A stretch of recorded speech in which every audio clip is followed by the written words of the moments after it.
संभल की जामा मस्जिद में पिछले साल 24 नवंबर को सर्वे के दौरान हुई हिंसा मामले में संभल से समाजवादी पार्टी के सांसद जियाउर रहमान बर्क को बड़ा झटका लगा है। बता दें कि इलाहाबाद हाई कोर्ट ने सांसद जियाउर रहमान बर्क के खिलाफ दर्ज FIR रद्द करने वाली मांग को ठुकरा दिया है।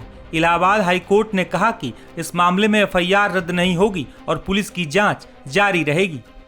लेकिन कोर्ट ने फिलहाल सपा सांसद जियाउर रहमान बर्क को गिरफ्तार नहीं करने का आदेश पुलिस को दिया है। इसके साथ ही कोर्ट की ओर से कहा गया है कि पुलिस नोटिस जारी कर उन्हें पूछताछ के लिए बुला सकती है। सांसद बर्क को पुलिस की जांच में सहयोग करना होगा। दरअसल संभल में 24 नवंबर को जामा मस्जिद सर्वे को लेकर भड़की हिंसा मामले में पुलिस ने सांसद जियाउर रहमान बर्क को आरोपी बनाया है। उनके खिलाफ कई धाराओं में FIR दर्ज की गई है। वहीं संभल हिंसा मामले में आज एक और आरोपी को गिरफ्तार किया गया है। वहीं सर्वे रिपोर्ट से भी कई चौंकाने वाली जानकारी सामने आई है। 2 दिन ये सर्वे हुआ था। लगभग 4 से 4.5 घंटे की जो सर्वे है वो टोटल कंप्लीट हुई थी। 24 नवंबर को दूसरे दिन का सर्वे होना था। सुबह इसी वक्त में अगर मैं बात करूं तो टीम अंदर मौजूद थी, लेकिन उसी वक्त पीछे का जो हिस्सा है शाही जामा मस्जिद का, वहां पर भीड़ जमा हो गई थी और उसके बाद वो भीड़ जो है वो उग्र हो गई और उसके बाद वहां पर पत्थरबाजी हुई और वहां पर आगजनी भी देखने को मिली। उसी बीच में आज जो शख्स गिरफ्तार हुआ है, जिसका नाम शहजेब बताया जा रहा है उर्फ टिल्लन, ये वही शख्स है जिसने SP कृष्ण बिश्नोई के PRO पे गोली चलाई थी, SP के ऊपर फायर किया था और पीछे के हिस्से में जो बाइक जलाई गई थी वो भी उसके तरफ से जलाई गई थी। तो ऐसे में ये बड़ा एक्शन देखने को मिला है। पुलिस ने अब इसे गिरफ्तार किया है। नखासा थाना की टीम ने इसे जो है वो पकड़ा है। इसके साथ साथ कई सारे जो सर्वे के अंदर जो सूत्र हमें बता रहे हैं कि जो चीजें मिली हैं वो बिल्कुल, अगर आप बाहर से भी देखेंगे शाही जामा मस्जिद को तो बिल्कुल उस तरीके से दिखता है। जिस कुएं की बात की जा रही है, अगर आप देखेंगे तो ये चबूतरा है। इस चबूतरे के ऊपर जहां अभी पुलिस टीम बैठी है, ऐसा कहा जाता है कि यहां पर एक कुआं है और इसका आधा हिस्सा जो है मंदिर परिसर के अंदर, मस्जिद परिसर के अंदर है और आधा हिस्सा जो है वो परिसर के बाहर है। इसी तरीके से तमाम और भी चीजें हैं जो हमारे सूत्र बताते हैं कि जैसे आकृतियां मिली हैं, लगभग 1000 से ज्यादा जो फोटोज हैं उनको क्लिक किया गया है। तो कई सारी बातें जो हैं वो सर्वे रिपोर्ट से निकल के सामने आई है, जो हमारे सूत्र बता रहे हैं। लेकिन 24 नवंबर को जब सर्वे हो रहा था और जो हिंसा बरपी थी, उसका जो वन ऑफ द मेन आरोपी कह सकते हैं हम, जिसने की गोली चलाई थी और SP को टारगेट करने की कोशिश की थी साजिब, उसको गिरफ्तार कर लिया गया है।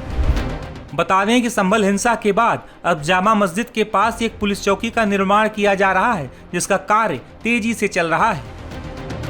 संभल के शाही जामा मस्जिद के सामने बन रहे सतव्रत चौकी का काम लगभग पूरा हो गया है। कल देर रात तक चौकी का जो लिंटर का काम है उसको पूरा किया गया और अब देखेंगे आप तो इस चौकी का जो लिंटर है वो डाल दिया गया है और कल देर रात तक जो सीनियर अधिकारी थे वो यहाँ पर मौजूद थे और यहाँ पर जो लिंटर का काम है उसको कल देर रात में ही पूरा करा दिया गया है। ऊपर अगर आप देखेंगे तो जो लिंटर है वो यहाँ पर चौकी का डाल दिया गया है। ऊपर की जो पिलर की पाइलिंग है वो भी पहले कर दी गई थी और अब जो लिंटर वाला काम था वो भी यहाँ पर कर दिया गया है और लगातार आज 6वां दिन है और 6वें दिन भी जो काम है वो यहाँ पर चल रहा है। अभी सुबह में जो मजदूर हैं वो यहाँ पर गए हुए हैं बाहर। रात तक जो काम है वो यहाँ पर चला था और इसके बाद जो लिंटर का जो पूरा काम था उसको कंप्लीट किया गया है। अब अगर आप देखेंगे तो ये जो कॉलम है जो खाली है, इस कॉलम को भरने का काम किया जाएगा और यही कारण है कि जो अंदर मशीन है वो मशीन को भी लगाया गया है ताकि जल्द से जल्द जो यहाँ जो सीमेंट और बालू है उसको मिक्स करके यहाँ पर जो कॉलम है उसको भरा जाए। इसके अलावा यहाँ पर जो गेट है वो भी लगाया जाएगा और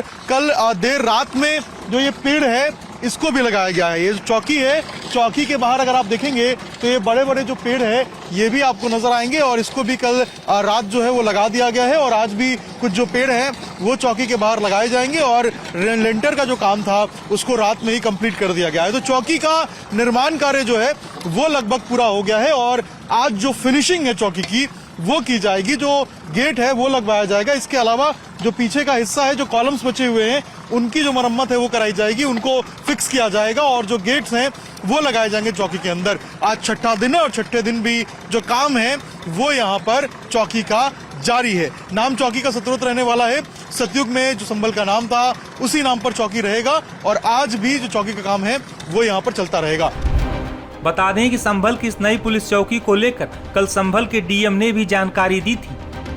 वर्तमान में जो विवादित धर्म स्थान है उसके सामने सत्यव्रत पुलिस चौकी का निर्माण हो रहा है।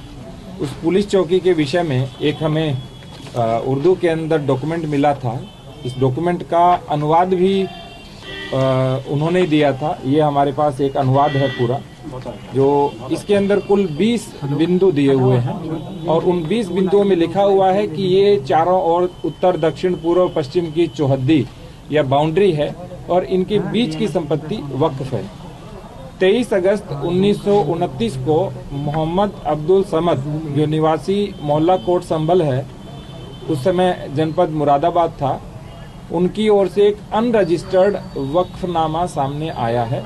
उसमें क्रम संख्या 1 से 20 तक जो संपत्तियां हैं उनका भौतिक निरीक्षण और अभिलेखीय परीक्षण त्रिसदस्यीय समिति ने किया है, जिसमें हमारे यहाँ के एसडीएम, सीओ और यहाँ के ईओ तीनों लोग थे।